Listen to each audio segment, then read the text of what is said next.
আমার ছেলে ইরাম জাহাসান, ওর আম্মু আমি। ওকে কালকে আমি অনেকটাই সময় দিয়েছি। কালকে 10 মিনিট না, সারাদিন গল্প করেছি ওর সাথে। তারপর ওকে আমি ওর প্রশংসা করেছি।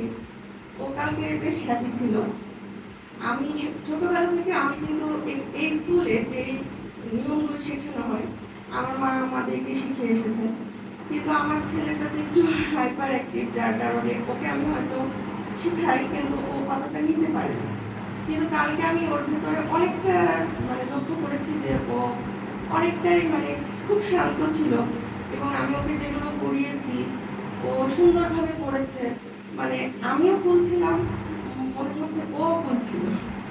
তো ও আমি মেন্টালি খুবই শান্ত ছিলাম, ওকেও দেখলাম যে ও কালকে খুবই শান্ত ছিল। আমার ভালো লেগেছে যে আসলে হয়তো কোথাও না কোথাও ও আমাকে যেভাবে চাচ্ছে, আমি হয়তো আমার কর্মব্যস্ততার কারণে ওকে আমি সেই সময়টা দিতে পারছি না। আমার ভালো লেগেছে। আর সকালে আমার প্রথম রুটিন থাকে রান্নাঘরে যে রান্না করা। আমি এটা এই 5 দিন একদমই টোটালি বন্ধ করে দিয়েছি। আমি চেয়েছি যে আমার ছেলেটাকে আমি আগে প্রায়োরিটি দিই। রান্না করে খাওয়াটা প্রতিদিনই হবে, কিন্তু তার চেয়ে বড় হচ্ছে আমার ছেলেকে সময় দাও। আমি এটাই বেশি এখন প্রায়োরিটি দিয়ে এখন ওর সাথে এটাই করছি। আসলে আমি আপনার সাথে একটু কথা বলি যে এই যে ফিলিংসটা, এটা আসলে আমাদের সবারই কম বেশি হয়েছে।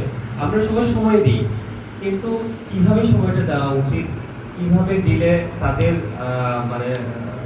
প্রবলেমটা অনেকটা কমে যাবে। এই যে আপনার বাবুকে আপনার এতদিন মনে হচ্ছে হাইপার অ্যাক্টিভিটি সম্পূর্ণ বেবি আর কি, বাট কালকে হয়তো আপনার মনে হয়েছে যে না, আমার বাবু এরকম না। তার মানে কোনো না কোনো ভাবে তাদের আচরণটা আমরা তৈরি করে দিয়েছি।